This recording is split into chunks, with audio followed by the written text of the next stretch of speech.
Hello everyone. Vijay academy Indore में आपका स्वागत है। तो आज के इस वीडियो में हम बात करेंगे मध्य प्रदेश लोक सेवा आयोग के द्वारा जारी किए गए सेट के विज्ञापन के ऊपर। राज्य पात्रता परीक्षा स्टेट एलिजिबिलिटी टेस्ट, जिसको शॉर्ट में कहते हैं सेट, 2024 का विज्ञापन जारी कर दिया गया है। तो इस पर डिटेल में बात करेंगे। इसी प्रकार के नोटिफिकेशन और कॉमर्स से रिलेटेड वीडियो के लिए आप चैनल को सब्सक्राइब कर सकते हैं और इस वीडियो को लाइक और अपने दोस्तों के साथ शेयर जरूर से करें।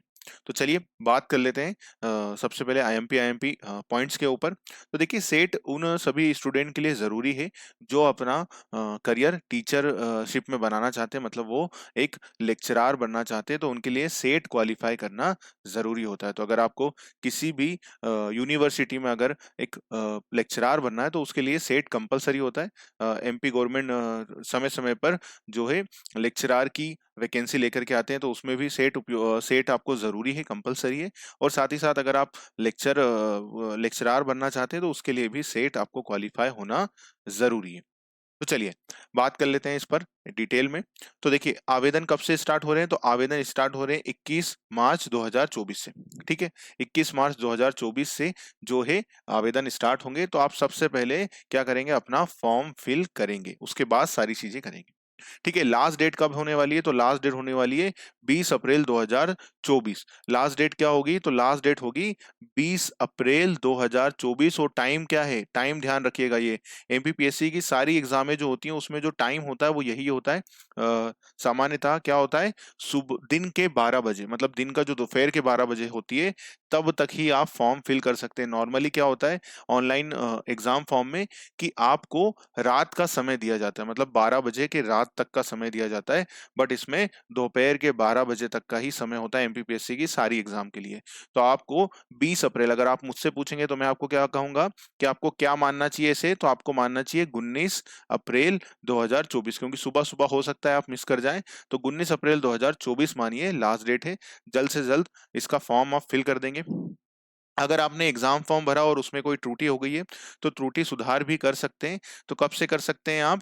तो 27 अप्रैल 2024 से 27 मार्च 2024 से 22 अप्रैल 2024 तक आप क्या कर सकते हैं? त्रुटि सुधार कर सकते हैं। और वो भी कब तक कर सकते हैं? 12 बजे तक के लिए। ठीक है, अब विलंब शुल्क के साथ देखिए, ये तो क्या हो गई, ये जो ऊपर आपको दी गई है डिटेल, ये कौन सी दी गई है? नॉर्मल, मतलब नॉर्मली आप भरेंगे, सामान्य पैसे लगेंगे आपके और आप फिल कर सकते हैं। बट आप इसमें चूक गए, मतलब आपने फॉर्म नहीं भरा, तो दूसरा आपको मौका दिया गया है विलंब शुल्क के साथ नंबर 1। देखिए यहाँ पर दिया हुआ है विलंब शुल्क के साथ नंबर 1 वाला। तो मतलब पहली बार एक्सटेंड की जाएंगी डेट, तो वो डेट कब से है? तो 21 अप्रैल से लेकर के, फिर क्या होगा, आपने 21 अप्रैल से लेकर के कब तक भर सकते हैं? 30 अप्रैल तक भर सकते हैं। कब तक भर सकते हैं? 12 बजे तक। तो आप विलंब शुल्क के साथ भरेंगे। तो यहाँ पर नीचे मैं विलंब शुल्क भी बता दूंगा आपको। तो देखिए ये क्या हो जाएगा फिर, विलंब शुल्क जो फर्स्ट चरण है 3,000 रुपये लगेंगे। मतलब अब ये अगर आपने 20 अप्रैल तक अपना फॉर्म नहीं भरा, उसके बाद भरा, 21 अप्रैल को भरा, तो आपको यहाँ पर कितने पैसे लगने वाले हैं? 3,000 रुपये लगने वाले हैं वही फॉर्म के। जो पहले आपका 500 रुपये और 250 रुपये में फिल हो सकता था, उसके लिए अब आपको 3,000 रुपये भरने होंगे। ठीक है, इसमें आपने फॉर्म भरा, उसमें कोई त्रुटि हो गई तो उस त्रुटि को भी आप सुधार कर सकते हैं। उसका त्रुटि सुधार का समय दिया गया है। तो कब से कब तक कर सकते हैं? ये किनके लिए? जो अभ्यर्थियों ने यहाँ पर फॉर्म भरा था, मतलब विलंब शुल्क के साथ पहली बार। तो 22 अप्रैल से लेकर के 2 मई तक वो 12 बजे तक फॉर्म फिल कर सकते हैं, मतलब उसमें त्रुटि सुधार कर सकते हैं। फिर इसके बाद एक और समय दिया गया है, मतलब कुछ ऐसा हो सकता है कि स्टूडेंट यहाँ भी भरने से भूल जाए, है ना? तो फिर दूसरा मौका दिया गया है उसे विलंब शुल्क के साथ, दूसरा मौका कि दूसरी बार भी आप विलंब शुल्क के साथ भर सकते हैं। तो अगर आपको यहाँ पर भरना है तो यहाँ पर आपको कितने पैसे देने पड़ेंगे? 25,000 रुपये। सोचिए, एक फॉर्म फिल करने के, एक स्टूडेंट को अगर उसे बाद में फॉर्म भरना है तो फिर 25,000 रुपये दे करके आप फिल कर सकते हैं।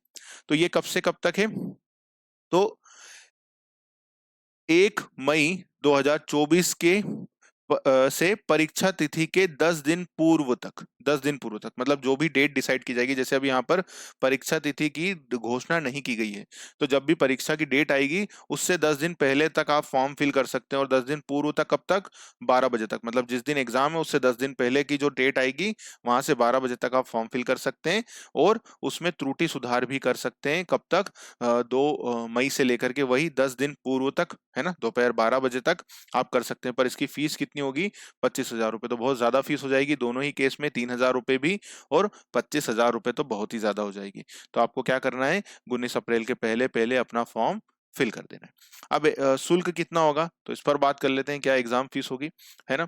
तो फॉर्म भरने की जो फीस है वो कितनी होगी? तो देखिए, अगर आप मध्य प्रदेश के मूल निवासी हैं, है ना, अगर आप क्या है, मध्य प्रदेश के मूल निवासी हैं, तो ही आप किसमें कंसिडर करे जाएंगे?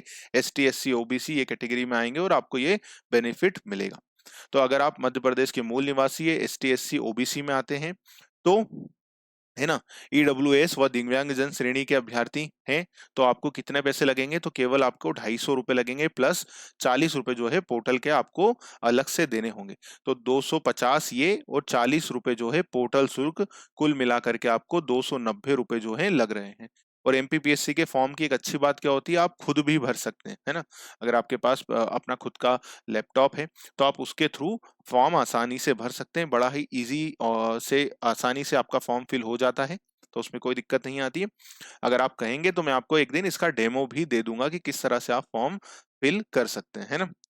ठीक है। और अगर आप अन्य श्रेणी में हैं, मतलब आप जनरल कैटेगरी से आते हैं या मध्य प्रदेश के बाहर के अभ्यर्थी हैं, मतलब आप यूपी, मध्य प्रदेश, यूपी, उत्तर प्रदेश, है ना, मध्य प्रदेश के बाहर से, अगर पूरे इंडिया से ये एग्जाम दी जा सकती है।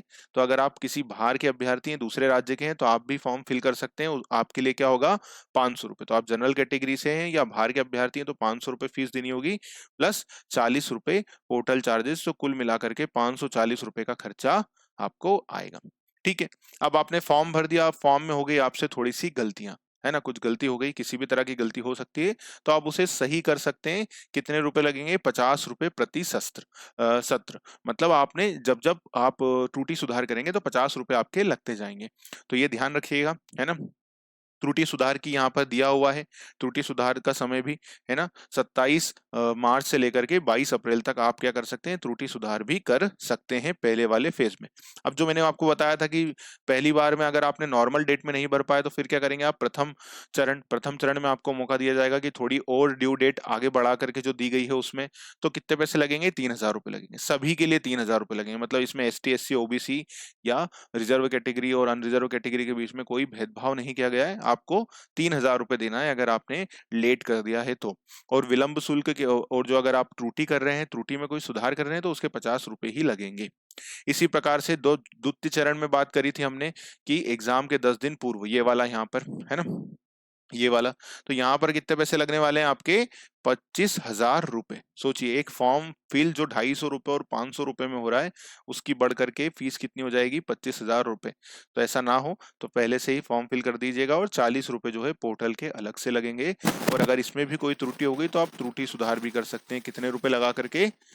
50 रुपए लगा करके। ठीक है। तो ये तो हो गई क्या बात, दो चीजों पर, कि कितनी फीस लगने वाली है और साथ ही साथ एग्जाम डेट कब होने वाली है उसके ऊपर। अब ये आपने एग्जाम फॉर्म फिल कर दिया, तो क्या क्या बात ध्यान में रखनी है? तो देखिए, ये 2 पेपर होते हैं इस एग्जाम में। तो सबसे पहले, और एग्जाम किस पैटर्न में होती है? तो OMR आधारित ऑफलाइन पद्धति से आयोजित की जाएगी। तो मतलब क्या होगा? आपको एक OMR सीट दी जाएगी, एक OMR सीट दी जाएगी आपको। ऑफलाइन में सेंटर पे जाकर के गोले फिल करने होंगे। ठीक है। और इसमें मैं एक और बात आपको यहाँ पर बता देता हूँ कि MPPSC की एक बात ध्यान रखिएगा कि जो इसमें OMR सीट अभ्यर्थी को दी जाती है, जैसे ही आपको OMR सीट दी गई है, तो इसको भरती समय कभी भी गलती मत करिएगा, है ना। कई बार ऐसा होता है कि आप रोल नंबर गलत भर दिया है, और इसमें आपको पेन से ही, बॉल पेन का ही इस्तेमाल करना होता है, और वो भी ब्लैक पेन लेकर के जाइएगा अपने साथ। तो उसमें क्या होता है, कई बार आप गलत भर देते हैं। जैसे आपको रोल नंबर भरने को बोला है, आपने रोल नंबर 5, 6, 4, 3, तो आप जब गोला भरेंगे तो आपने गोला गलत जगह लगा दिया। तो इसमें OMR सीट कभी भी बदली नहीं जाती है ना। तो ये ध्यान रखिएगा, जब भी आप एग्जाम देने जाएं तो गलती गलती ना करे ओएमआर सीट भरती समय। ठीक है, कितने विषयों में एग्जाम होने वाली है? तो एग्जाम 20 विषयों में आयोजित की जाएगी, अलग अलग विषय है, नीचे हम उस पर बात करेंगे अभी। और इसके बाद 2 प्रश्न पत्र होंगे। इसमें कितने पेपर होंगे? 2 पेपर होंगे। पहला पेपर कौन सा होगा? तो पहला पेपर आप बोल सकते हैं कॉमन पेपर है, जो सभी को देना है। मतलब ये जो 20 विषय में जो भी लोग फॉर्म भरेंगे उनको पहला पेपर तो क्या है, कॉमन पेपर है, सभी को ये देना होगा। तो प्रथम प्रश्न जो पेपर है, प्रश्न पत्र है, उसमें क्या होगा, उसमें आपसे पूछे जाएंगे शिक्षण एवं शोध अभिवृत्ति के क्वेश्चन होंगे, है ना। 50 क्वेश्चन आते हैं इसमें। और इसके बाद फिर आपको कौन सा होगा, आपका आपका जो इच्छिक विषय है, मतलब जिसमें आपने अपना पोस्ट ग्रेजुएशन किया हुआ है, वो आप सिलेक्ट करेंगे। जैसे अगर आप एमकॉम आपने किया हुआ है तो आपको क्या लेना है, कॉमर्स लेना है। तो ऐसे अलग अलग विषयों में आपने जिन जिन विषयों में आपने अपना पोस्ट ग्रेजुएशन किया है, उसमें आप अपना ऑप्शनल विषय चुनेंगे। ठीक है, इसमें जो क्वेश्चन होंगे तो देखिए कौन से होंगे। एक तो मल्टीपल चॉइस क्वेश्चन होंगे, एक ट्रू एंड फॉल्स पर आधारित क्वेश्चन होंगे, सत्य असत्य पर, और कथन कारण के प्रकार के होंगे। कथन कारण के प्रकार के 2 उसमें पूछे जाते हैं कि एक कथन दिया जाता है, फिर उसका आंसर दिया जाता है, फिर पूछा जाता है कि कौन कथन सही है कि कारण सही है या दोनों सही है। तो इस प्रकार के क्वेश्चन पूछे जाएंगे। ठीक है, दूसरी जो बात यहाँ पर ध्यान रखने वाली बात है वो क्या है कि जो भी इनका रिजल्ट होगा वो एक बार होगा, फाइनल होगा, मतलब उसमें कोई चेंज नहीं किया जाएगा। मतलब आप उसको पुनर्मूल्यांकन या पुनर्गणना का कोई प्रावधान नहीं है। मतलब आप ये नहीं बोल सकते कि एक बार मेरी कॉपी रिवेलुएट कर ली जाए वो आंसर की को, है ना, ओएमआर शीट को। तो ऐसा कुछ भी नहीं है, ऐसा नहीं किया जाएगा। एक बार आपने आवेदन कर दिया तो फिर आप क्या नहीं कर सकते, फिर आप वो फाइनल माना जाएगा, आप उसे वापस नहीं ले सकते। ठीक है, और इसके अलावा कोई लिपि की त्रुटि या कोई त्रुटि है तो उसको देखा जाएगा। और अगर आपने जो फॉर्म भरा उसमें आपने जो जानकारियां दी थी और फिर बाद में वो जानकारी असत्य पाई गई, तो भैया आपको फिर जो प्रमाण पत्र मिलना है इसका एलिजिबिलिटी का, वो प्रमाण पत्र नहीं दिया जाएगा कि आपने कोई गलत इन्फॉर्मेशन दी है, तो फिर वो नहीं दिया जाएगा। ठीक है, समझ में आ गई बात। तो ये सारी चीजें हैं जो आईएमपी थी। एक बार आप जरूर से अपने एंड से भी इसको जरूर से रेफर कर लीजिएगा। ये वाले जो नोटिफिकेशन है इसकी मैं आपको डिटेल पीडीएफ नीचे लिंक में दे दूंगा। आप उस लिंक पर जा करके इसे डाउनलोड कर लीजिएगा, है ना। ये लिंक में मैं दे दूंगा आपको, तो आप वहां से डाउनलोड करके पढ़ लीजिएगा। और आप चाहें तो एक गूगल फॉर्म है, उस गूगल फॉर्म को भी आप फिल कर देंगे। गूगल फॉर्म को अगर आप फिल कर देंगे तो आपको क्या हो जाएगा, एक ग्रुप का लिंक भेज दिया जाएगा, जो विजय एकेडमी का ऑफिशियल व्हाट्सएप ग्रुप है, उसमें आपको ऐड कर दिया जाएगा।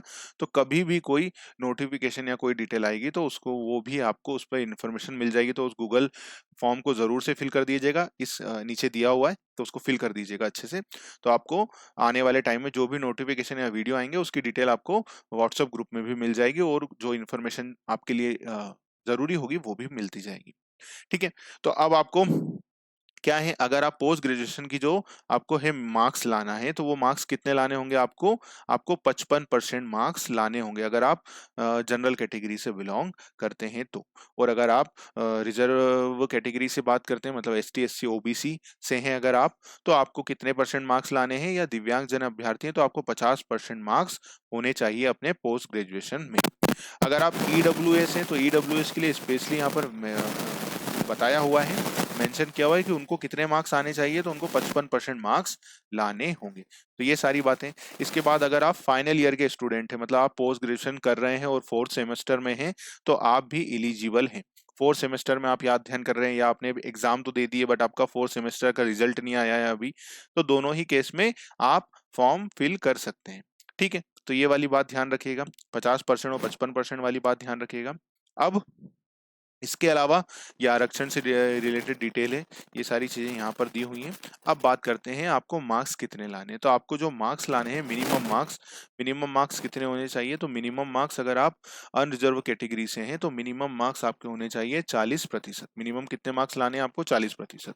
कैसे लाने हैं, तो दोनों को मिला करके, दोनों प्रश्न पत्रों में अर्जित प्राप्तांक मिला करके न्यूनतम आपको कितने परसेंट मार्क्स लाने हैं, 40%। मतलब पेपर 1 पेपर 2 दोनों मिलाएंगे, मतलब ऑप्शनल पेपर और जनरल पेपर जो है उसको मिला करके आपको 40% मार्क्स लाने। और अगर आप S T S C OBC है ना, दिव्यांग जन है, तो आपको कितने परसेंट लाने, 35% मार्क्स लेकर के आने हैं। ठीक है, तो ये तो हो गई क्या मार्क्स की बात। अब यहाँ पर दिए हुए एग्जाम सेंटर के बारे में डिटेल्स है ना, एग्जाम सेंटर के बारे में डिटेल्स दी गई है, तो फटाफट से इसको देख लेते हैं। तो देखिए, अगर आप इंदौर में हैं, इंदौर से फॉर्म भरेंगे, इंदौर आपको एग्जाम सेंटर लेना है, तो 1 नंबर कोड होगा, भोपाल के लिए 2, ग्वालियर, जबलपुर, रीवा, सतना, सागर, उज्जैन, है ना, नर्मदापुरम, शहडोल, खरगोन और रतलाम, ये सारे यहाँ पर दिए हुए हैं। तो आपको अपनी सुविधा के अनुसार यहाँ पर फॉर्म फिल करना है। ठीक है, तो जो भी आपका पास का स्टेट हो वहां पर आप इसे फिल कर देंगे। ठीक है, समझ में आ गई बात। तो ये आ गई है ना, शहर चयन के संदर्भ में आवश्यक दिशा निर्देश यहाँ पर दिए हुए हैं, थोड़ा सा इसको एक बार जरूर से आप डिटेल में पढ़ लीजिएगा। और ये आ गया पूरा परीक्षा योजना। अब परीक्षा योजना की, और ये परीक्षा जो है वो कैसी एमसीक्यू बेस्ड और कैसी होगी, ऑफलाइन होगी, है ना, ऑफलाइन ली जाएगी। तो आपको ओएमआर सीट और ऑफलाइन आपको पेपर दे दिया जाएगा, आपको फिल करके देना है। इस परीक्षा में कितने प्रश्न पत्र होंगे, 2 प्रश्न पत्र होंगे। एक कौन सा होगा, एक कंपलसरी पेपर, कॉमन पेपर होगा, और दूसरा आपका पेपर होगा जो आप चयन करेंगे। ठीक है, दोनों प्रश्न पत्र कैसे होंगे, तो दोनों ही प्रश्न पत्र ऑब्जेक्टिव टाइप होंगे, मतलब एमसीक्यू क्वेश्चन पूछे जाएंगे आपसे। टोटल कितने क्वेश्चन पूछे जाएंगे, तो 150 क्वेश्चन पूछे जाएंगे। ठीक है, और ये क्वेश्चनों के प्रकारों के बारे में बताया कि एमसीक्यू क्वेश्चन होंगे, ट्रू एंड फॉल्स होंगे, मैचिंग टाइप के क्वेश्चन पूछे जाएंगे, है ना, और आपसे कथन और कारण, है ना, उसका इंटरप्रिटेशन पूछा जाएगा। तो इस तरह के क्वेश्चन आपसे टोटल कुल मिलाकर के पूछे जाएंगे। दोनों प्रश्न पत्रों के मध्य कोई अंतराल नहीं होगा, मतलब आपको दोनों पेपर एक साथ दे दिए जाएंगे। ऐसा नहीं होगा कि एक पेपर बाद में दे दिया, फिर थोड़ा गैप मिलेगा, फिर पेपर होगा। जैसे एमपीपीएससी में क्या होता है कि 2 पेपर होते हैं, एक तो पेपर होता है कॉमन, एक पेपर होता है आपका एप्टीट्यूड वाला, और एक होता है आपका जीके वाला। तो दोनों के बीच में 2 घंटे का गैप होता है, बट इस केस में ऐसा कुछ नहीं है, आपको दोनों पेपर एक साथ दे दिए जाएंगे। कितने घंटों का पेपर होगा, तो 3 घंटे का 180 मिनट का पेपर होगा। और कितने क्वेश्चन सॉल्व करने हैं आपको, 150 क्वेश्चन सॉल्व करने हैं। ठीक है, 50 नंबर, 50 क्वेश्चन किस में से पूछे जाएंगे, तो आपका जो कॉमन पेपर है ना, जनरल पेपर है, उसमें से आपसे 50 क्वेश्चन पूछे जाएंगे। कितने मार्क्स के होंगे, 100 मार्क्स के क्वेश्चन होंगे। इसके बाद आपसे जो आपका इच्छित विषय, मतलब जिसमें आपने पोस्ट ग्रेजुएशन किया हुआ है, वो विषय का आप चयन करेंगे। जैसे अगर आपने एमकॉम किया तो आप कॉमर्स विषय का चयन करेंगे, तो आपको 100 क्वेश्चन वहां से पूछे जाएंगे। और कितने नंबरों के होंगे, 200 नंबरों के। ऐसे कुल मिलाकर के आपसे 150 क्वेश्चन पूछे जाएंगे, जो कितने नंबर के होंगे, 300 मार्क्स के होंगे।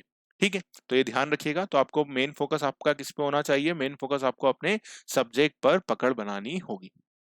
ठीक है, तो ये सारी चीजें हैं जो आपको मैंने बता दी। अब इसमें बता देता हूँ कौन कौन से विषय हैं। देखिए, दोनों प्रत्येक प्रश्न पत्र का क्या है, 2 अंक होंगे, है ना, ये ध्यान रखिएगा। इसमें क्या, दूसरी बात क्या अच्छी है, ऋणात्मक मूल्यांकन नहीं है, नेगेटिव मार्किंग नहीं है। तो जो क्वेश्चन आते हैं आपको वो भी सॉल्व करके आना है, और अगर कोई सा क्वेश्चन नहीं आता है तो भी आपको अपने हिसाब से उसका आंसर लगा करके आना है। मतलब आपको क्या करना है, 100% क्वेश्चन सॉल्व करके आने हैं, है ना। तो कोई मार्क्स तो कटेगा नहीं, अगर आपने जो तुक्का मारा वो भी सही हो गया तो आपको मार्क्स मिल जरूर जाएंगे। ठीक है, तो ये बात ध्यान रखिएगा, है ना। तो ये आईएमपी जो बातें हैं वो मैंने आपको बता दी हैं। और माध्यम जो है, तो प्रश्न पत्र जो आएंगे वो दोनों ही माध्यमों में होंगे, मतलब हिंदी और अंग्रेजी दोनों में होंगे, है ना, ये बात ध्यान रखिएगा। चलिए, अब ये यहाँ पर दिया हुआ है कि फॉर्म फिल करते समय आपको क्या क्या ध्यान रखना है, ये सारी सावधानियां आपको फॉर्म फिल करते समय ध्यान रखनी है, तो इसको ध्यान में रखिएगा, है ना। और यहाँ पर आवेदन कैसे, आवेदन पत्र कैसे करें, आपको फॉर्म भरना है तो कैसे कर सकते हैं, तो यहाँ पर पूरी डिटेल लिखी है। आप इस तरह से एमपी ऑनलाइन की वेबसाइट पर जाकर कर सकते हैं, कियोस्क के माध्यम से कर सकते हैं, हर एक चीज यहाँ पर डिटेल में दी हुई है। तो अगर आप खुद से भरें तो ये ध्यान रखिएगा थोड़ा सा, यहाँ पर ये फिल कर, पूरी बातें समझ लें और फिल कर दें। यहाँ पर ये जरूर से पढ़ के जाना, ये वाला पॉइंट आप जरूर से पढ़िएगा। ये ओएमआर सीट के उपयोग संबंधी निर्देश एवं अन्य अनुदेशन है, मतलब ओएमआर सीट का जब आप उपयोग करेंगे एग्जाम हॉल में तो आपको क्या क्या ध्यान में रखना है, वो वाली बातें तो एक बार मैं आपको बता देता हूँ इस पे भी, क्योंकि ये ध्यान में रखने वाली बात है। आप हो सकता है फॉर्म फिल कर लें और एग्जाम में पहुंच जाए, एक चीज जो छूट जाती है बच्चों से, अभ्यर्थी अपने साथ कक्ष में कम से कम 2 काली स्याही वाला बॉल पेन अवश्य ले जाएं। मतलब आपको क्या बोल रहे हैं, सीधे सीधे ब्लैक पेन लेकर के जाएं। कई बार बच्चे गलती करते हैं और अपने साथ ब्लू इंक का पेन लेकर के चले जाते हैं और फिर समस्याएं होती हैं।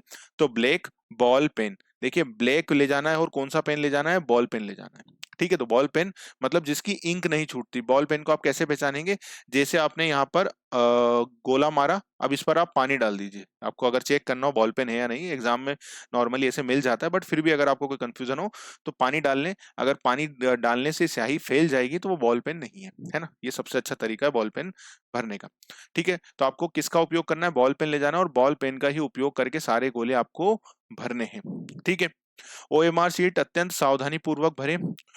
उसे किसी तरह से मोड़े या काटा ना जाए और किसी प्रकार से गंदी ना की जाए, अन्यथा ऑप्टिकल स्कैनर इसे क्या कर देगा, रद्द कर देगा। मतलब क्या होता है कि जो आपकी ओएमआर शीट होती है, एक स्कैनर होता है ऑप्टिकल स्कैनर, जिसमें ये ओएमआर शीट के जो गोले होते हैं उनको वो रिकॉग्नाइज करके ऑटोमेटिकली सारी जांच करता है, तो वो सही नहीं कर पाएगा। तो इसलिए ऐसी गलती ना करें, कोई भी इसमें गलती ना करे। तो ये दो चीजें हैं जो मुझे लगी कि आपको बता देनी चाहिए, तो मैंने आपको यहाँ पर हाईलाइट कर दी। क्या ध्यान ध्यान में रखना है, बॉल पेन जरूर से लेकर के जाना है, ठीक है। और अपने साथ एक वोटर आईडी जरूर से एग्जाम में लेकर के जाइएगा। ओएमआर शीट पर कोई भी रफ कार्य मत करिएगा, उसके लिए अलग से पेज दिए जाते हैं, उस पर ही करिएगा, ठीक है। तो ये सारी चीजें हैं जो आपको एक बार पढ़ लेनी है, ठीक है। तो ये सारी चीजें बता दी हैं जो आपके लिए इंपॉर्टेंट थी। अब बात कर लेते हैं पेपर्स पर कि कौन कौन से सब्जेक्ट हैं जिसमें आप ये फॉर्म फिल कर सकते हैं एग्जाम का। तो एक तो है सामान्य प्रश्न पत्र, शिक्षण एवं शोध अभिव्यक्ति, जो जनरल पेपर है, जो सबको देना है, अनिवार्य प्रश्न पत्र है, मतलब ये सबके लिए कॉमन पेपर है